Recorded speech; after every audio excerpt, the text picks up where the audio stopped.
La Matanza, hog killing, has been an important cultural tradition for centuries in New Mexico. Even today, many communities come together for an annual matanza. For generations, all parts of the butchered animal were eaten.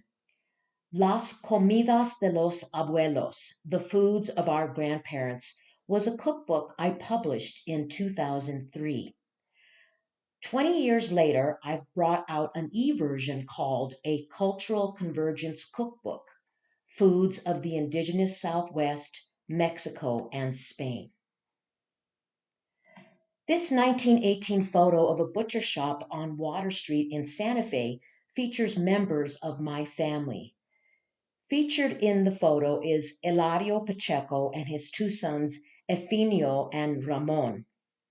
Pacheco Street in Santa Fe was named for my great grandfather, Jose de la Cruz Pacheco, who, along with his three sons, Andres, Martin, and Eugenio, made their living as carniceros, butchers. In the 1920s, they operated a slaughterhouse where Penn Road is located today. At the slaughterhouse, they killed and processed cows, sheep, goats, and the occasional buffalo. Through the 1970s, virtually every grocery store and supermarket in town had at least one employee in their meat market with the surname Pacheco. My father, Jesus Pacheco, was a carnicero.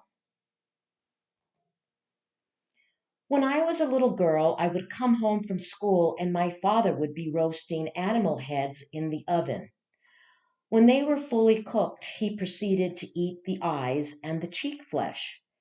His favorite dish was sesos, the brains, which he ate with scrambled eggs. I took this recent photo of a goat head for sale at the local supermarket in town, with the eyeball staring right at me. New Mexico's large Hispanic community makes it easy to find the ingredients needed for the recipes in A Cultural Convergence Cookbook. There's also a new section in the book listing different companies that can ship New Mexico products to you. Here's a sampling of menudo, beef tripe, and pig's feet in the freezer at my local supermarket. If you live in a large metropolitan area, you won't have trouble obtaining these types of animal products. If not, I'm sure your local butcher would be of help in getting the items needed for the recipes. We're so lucky here in Santa Fe that some of the local butchers will cut the pork needed for chicharrones, as seen in this photo. The secret to great chicharrones is in the cutting of the pork, which should be about a quarter-inch cube with a small amount of fat. New Mexican chicharrones are roasted until they're crispy. If you're visiting Santa Fe, try a chicharron burrito at El Parasol. They're to die for. I took this photo of the 4 beef tongues I used at Christmas to make lengua con chile verde, green chili tongue stew.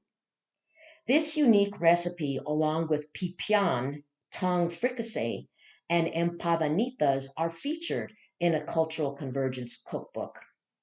I bought these tongues at Sam's Club, so check with the big box stores in your area to see if they stock beef tongue.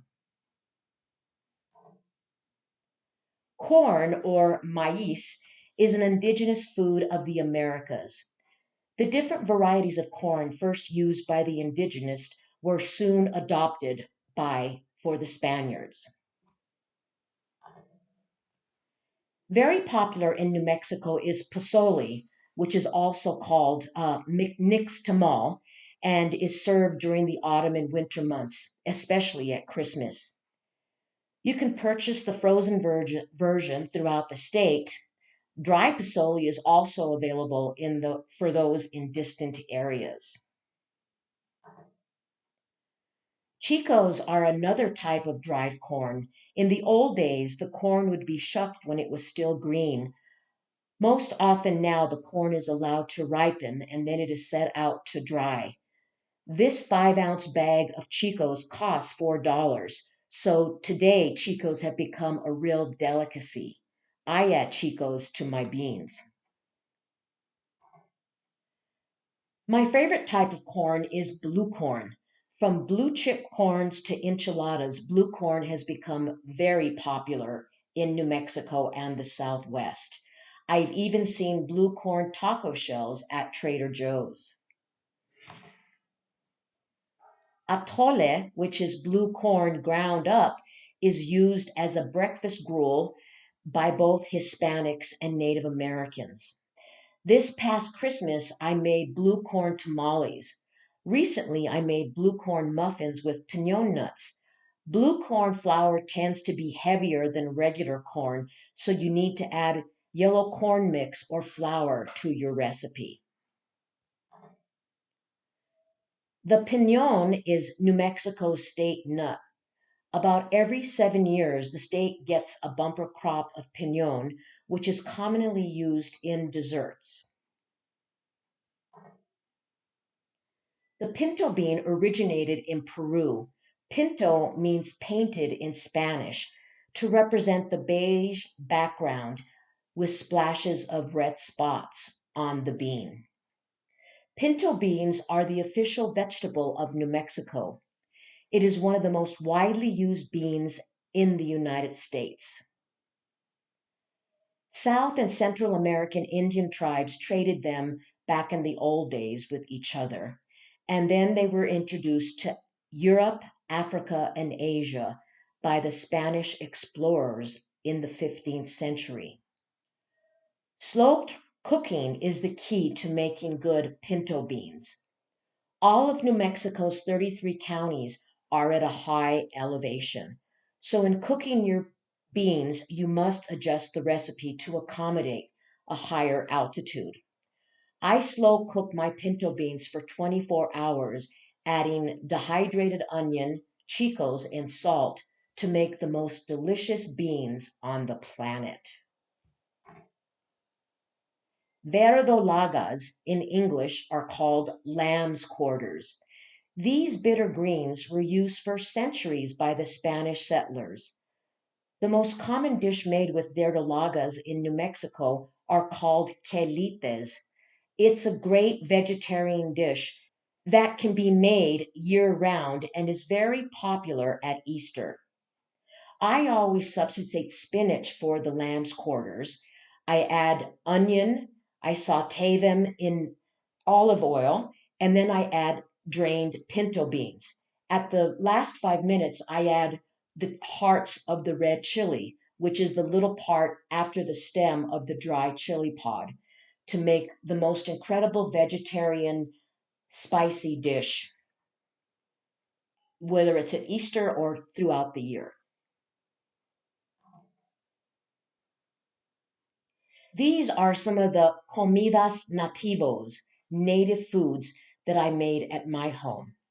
To the left are calabacitas, which is another great vegetarian dish that consists of zucchini squash, green chili, corn, cheese, and milk. You can also use different types of squash. In the cookbook, there are several different variations of calabacitas, so it's interesting to see how different cooks around the state make their vegetarian dish.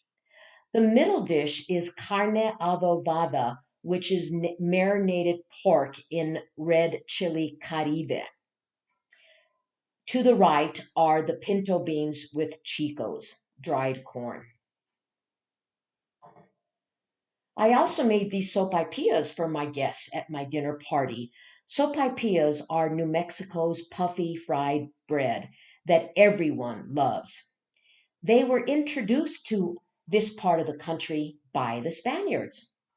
The Native Americans have their own fried bread, which isn't as light and fluffy, but very tasty. I made these sopapillas from scratch using flour, salt, lard, and baking powder. which is the secret ingredient that adds the puff to the bread. If you don't want to go to all the work to make sopaipillas yourself, you can purchase a pre-mixed version that only requires water. Sopaipillas are served with the main meal, not as a dessert. They're eaten with honey to counteract the heat of the chili dish. Natillas is an egg custard that originated in Spain.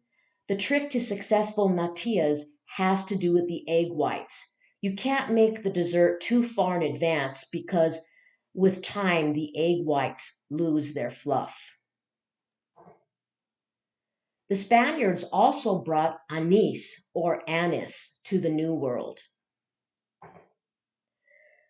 The most popular recipes featuring anise are bizcochitos, the New Mexico State cookie.